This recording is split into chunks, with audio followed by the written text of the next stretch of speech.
ప్రస్తుతం మనం జూబ్లీహిల్స్ నియోజకవర్గంలో ఉన్నాం. ఇక్కడ డోర్ టు డోర్ క్యాంపెయినింగ్ లో సబితా ఇంద్రారెడ్డి గారితో పాటు రజితారెడ్డి కూడా పాల్గొన్నారు. రజితారెడ్డి గారు ఏ విధంగా అనిపిస్తుంది డోర్ టు డోర్ క్యాంపెయినింగ్? ప్రజలు ఏ విధంగా రిసీవ్ చేసుకుంటున్నారు?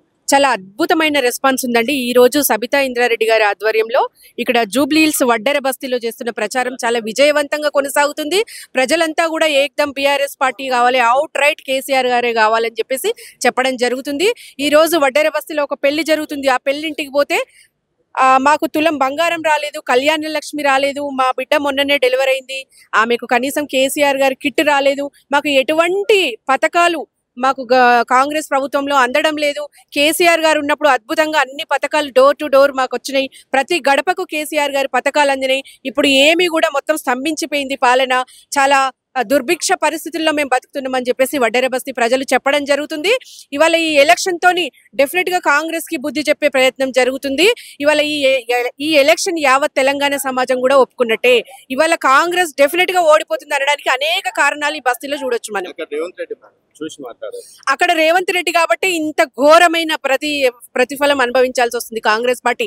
ఈ దెబ్బకు రేవంత్ రెడ్డి చేసే ఈ హైడ్రా దెబ్బకే కావచ్చు, ఈ పథకాలు అవలంబించకపోవడం కావచ్చు, 20 ఏళ్ళు కూడా కాంగ్రెస్ పార్టీ లేచే పరిస్థితిలో లేదు. డెఫినెట్ గా వెనక్కిపోయింది కాంగ్రెస్ పార్టీ. నిజంగా ఈ రోజు ప్రజలు మళ్ళీ కూడా టీఆర్ఎస్ కావాలనుకుంటున్నారు, కేసీఆర్ కావాలనుకుంటున్నారు.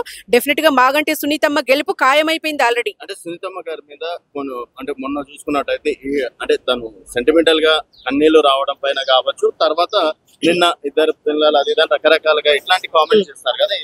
ఒక భర్త చనిపోయిన మహిళ అనుకోని పరిస్థితుల్లో బయటకు రావడం జరిగింది. దాని మీద కూడా వీళ్ళు నీచ రాజకీయాలు చేస్తున్నారు కాంగ్రెస్ పార్టీ నాయకులు. అంటే ఇంతకంటే ఘోరమైన పరిస్థితి లేదండి. తను ఎలాంటి పరిస్థితుల్లో బయటకు రావాల్సి వచ్చిందో జనాలకు తెలుసు.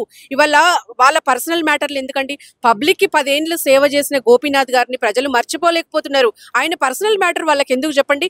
ఏదో ఒక రకంగా బలమైన అభ్యర్థిని వెనక్కి లాగే ప్రయత్నంలో ఇట్లాంటి నిందలు వేస్తున్నారు తప్పిస్తే కాంగ్రెస్ పార్టీకి జూబ్లీహిల్స్ ప్రజలు బుద్ధి చెప్పే కాలం తొందరలోనే ఉంది. సో ఎక్స్పెక్ట్ చేస్తున్నారా మెజారిటీ, లేకపోతే గెలిస్తే డెఫినెట్ గా ఆమె గెలుపు ఆల్రెడీ ఖాయమైపోయింది. ఇక మేము చూసేది మెజారిటీ కోసమే. డెఫినెట్ గా కాన్ఫిడెన్స్ కాదు, 100% 100% సునీతమ్మ గెలుపు ఖాయమైంది. ఇలా ఈ బస్తీ ప్రజల మాటలు వింటుంటే మీడియా మిత్రులు మీరు అందరు విన్నరు, ఎంత బూతు భాషలో తిడుతున్నారు ముఖ్యమంత్రిని. అతి తక్కువ కాలంలో చీదరించుకున్న ముఖ్యమంత్రి ఎవరైనా ఉన్నారండి? తక్కువ కాలంలో కాంగ్రెస్ పార్టీ ఇంత అవమానాల పాలైందంటే అది రేవంత్ రెడ్డి కారణము. డెఫినెట్ గా బీఆర్ఎస్ పార్టీకి ఆదరణ ఉంది. కేసీఆర్ గారు రావాలనే డిమాండ్ పెరిగింది ప్రజల్లో. డెఫినెట్ గా సునీతమ్మ గెలుపు ఖాయమైపోయింది.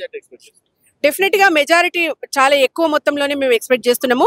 డెఫినెట్ గా సునీతమ్మకి ఒక రకమైన సానుభూతి ఉంది. ఎందుకంటే గోపీనాథ్ గారు చేసిన సేవలు మర్చిపోలేకపోతున్నారు. జూబ్లీహిల్స్ డెవలప్మెంట్ అంతా గోపీనాథ్ గారి హయాంలోనే జరిగిందని చెప్పేసి ప్రతి ఒక్కరు చెప్పడం జరుగుతుంది. మేము డోర్ టు డోర్ క్యాంపెయిన్ చేస్తుంటే ప్రతి ఒక్కరు కూడా సాదరంగా ఆహ్వానించడమే గాని ఇవాళ 10 ఏళ్ల పాలనలో వాళ్ళు అందుకున్న పథకాలే కావచ్చు, కేసీఆర్ గారు చేసిన డెవలప్మెంటే కావచ్చు గుర్తు చేస్తుంటే నిజంగా చాలా ఆనందంగా ఉంది. సునీతమ్మకు డెఫినెట్ గా భారీ మెజారిటీ రావడం ఖాయం.